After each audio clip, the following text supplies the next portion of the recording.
Hello viewers, আসসালামু আলাইকুম। Job and education update YouTube চ্যানেলের আরও একটি নতুন ভিডিওতে আপনাদেরকে স্বাগতম।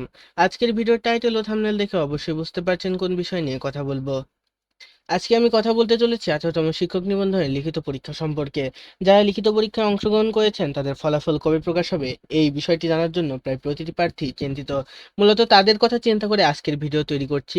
যারা পরীক্ষার তারিখ জানতে চান এবং সঠিক তথ্য পেতে চান তারা সম্পূর্ণ ভিডিওটি মনোযোগ সহকারে দেখবেন। তো চলুন বন্ধুরা, বেশি দেরি না করে ভিডিওটি শুরু করছি।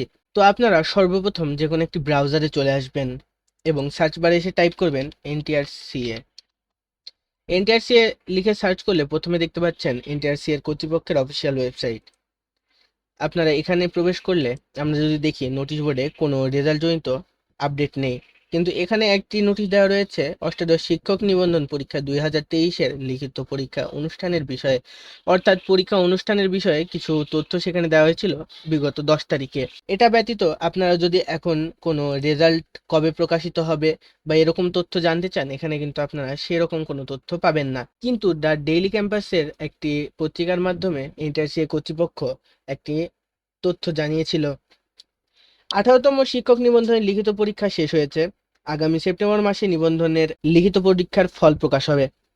এনটিআরসি এর একটি সূত্র দ্বারা দ্য ডেইলি ক্যাম্পাসে জানিয়েছে 18তম শিক্ষক নিবন্ধন লিখিত খাতা ঢাকায় আসতে শুরু হয়েছে। ধানমন্ডির এক ভবনে লিখিত পরীক্ষার খাতা রাখা আছে। এই খাতাগুলো দ্রুত সময়ের মধ্যে পরীক্ষকদের কাছে পাঠানো হবে এবং প্রথম ও দ্বিতীয় পরীক্ষকরা মিলিয়ে খাতা মূল্যায়ন প্রায় 1 মাসের মতো সময় লাগবে। নাম অপ্রকাশিত রাখা এই শর্তে এনটিআরসি এর এক কর্মকর্তা বলেন, চলতি সপ্তাহের শেষের দিকে অথবা আগামী সপ্তাহের শুরুতে পরীক্ষকদের কাছে খাতা পাঠানো হবে। প্রথম পরীক্ষকরা খাতা মূল্যায়নের জন্য 15 দিন সময় নেবে, আর দ্বিতীয় পরীক্ষকরাও সেম 15 দিনই সময় পাবে। প্রথম পরীক্ষকদের খাতা দেখা হয়ে গেলে দ্বিতীয় পরীক্ষকদের কাছে 7 থেকে 10 দিন লাগবে খাতাগুলো পৌঁছাতে। ফলে 18তম শিক্ষক নিবন্ধনে লিখিত পরীক্ষার ফল প্রকাশ হতে প্রায় 2 মাসের মতো সময় লাগতে পারে। এই বিষয়ে এনটিআরসি এর সচিব ওয়াহিদুর রহমান দ্য ডেইলি ক্যাম্পাসে বলেন, লিখিত পরীক্ষার ফল প্রকাশের জন্য আমরা 60 দিনের মতো সময় পাই। তবে অনেক ক্ষেত্রে নানা জটিলতার কারণে নির্ধারিত সময়ের মধ্যে ফল প্রকাশ করা যায় না।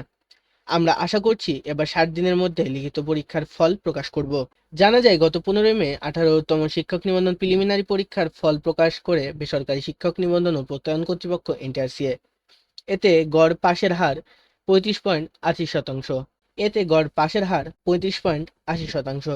প্রিলিমিনারি পরীক্ষায় স্কুল ও কলেজ পর্যায়ে মিলিয়ে পাশ করেছেন 4,79,981 জন। এর মধ্যে স্কুল 2 পর্যায়ে 29,519 জন, স্কুল পর্যায়ে 2,21,552 জন এবং কলেজ পর্যায়ে 2,28,813 জন। এর আগে গত 15ই মার্চ প্রিলিমিনারি পরীক্ষা অনুষ্ঠিত হয়। এতে অংশ নিতে আবেদন করেছিল 18,65,719 জন।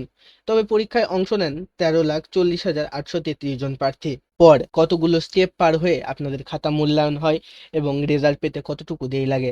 তো প্রিয় বন্ধুরা, যেহেতু 13ই জুলাই আপনাদের লিখিত পরীক্ষা অনুষ্ঠিত হয়েছে, তো 13 জুলাইয়ের পরে 60 দিন সময় লাগবে আপনাদের খাতাগুলো মূল্যায়ন হতে এবং আপনাদের রেজাল্ট তৈরি হতে। আপনারা 60 দিন পরে আপনাদের এনটিআরসি এর লিখিত পরীক্ষার ফলাফল পেয়ে যাবেন। এখন প্রশ্ন হচ্ছে, আমরা তো পরীক্ষার ফলাফল 60 দিন পরে পাবো, কিন্তু যখন ফলাফল প্রকাশ হবে আমরা কিভাবে অনলাইনের মাধ্যমে এই পরীক্ষার ফলাফলটি দেখতে পারবো? তো আপনাদের চিন্তার কোনো কারণ নেই, আমি আপনাদেরকে সকল পদ্ধতিগুলো দেখিয়ে দিচ্ছি। আপনারা সর্বপ্রথম গুগলে চলে আসবেন এবং এখানে এসে সার্চ করবেন এনটিআরসি। এটা লিখে সার্চ করলে যদি একটু নিচের দিকে আসেন তাহলে দেখতে পাচ্ছেন ntrca@টেলিটক.com বিডি রেজাল্ট। এখানে আপনারা ক্লিক করবেন।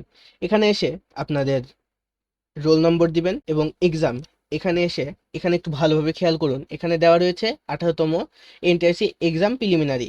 এখানে যখন রেজাল্ট প্রকাশ হবে এখানে একটি অপশন চালু হয়ে যাবে 18th এনটিআরসি রিটেন।